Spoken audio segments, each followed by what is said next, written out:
ክርስቲያን ሆኖ ሳያስቀድሱ አሁን ግብጾች የእስላም ሀገር ስለሆኑ እሁድ የሥራ ሀገር ነው በእነሱ።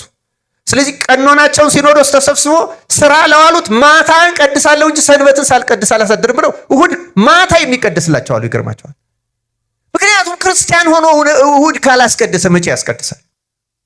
እንደ ቅዳሴ የከበረ አሁን እኛ እና እነሱ አንድ ልዩነት አለ። ለምሳሌ እኛ ስጋ ወደሙ የተቀበለ ሰው አፉን ይይዛል አይዝም? እንደዚህ በጨርቅ በመሐረም ይይዛል አይዝም?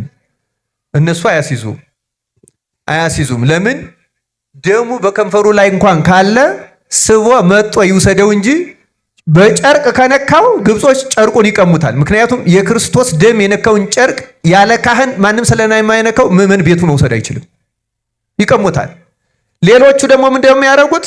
ከተቀባዮቹ ስር እንደ ሰፊ መጋረጃ እንደዚህ የታጠፈ በሁለት የሚጃይ መሐረም የሚመስል ይይዝና እንዳይነጥብ ማለት ነው። ለስጋው ደግሞ የሚደረገው ጥንቃቄ አይምሰላችሁ በሌሎቹ። አሁን እኛ ግድ የለሽ ነን።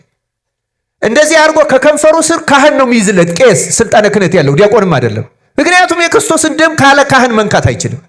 መንካት ስለማይችል እንደዚህ ያለ መሐረም ይዞ ከንፈሩ ላይ ካለ ካህኑ ያብስለታል እንጂ ምዕመኑ አይነካትም። ጥንቅቅ ያሉ ናቸው። ደሙ የከበረ ነዋ። ያለ ካህን መልአክ እንኳን እኮ የማይነካ የእግዚአብሔር መልአክ እንኳን አይነካትም። ቅስና የሌለው ሰው አይነካትም። ስርዓቱ ጥንቅቅ ያለ ነው።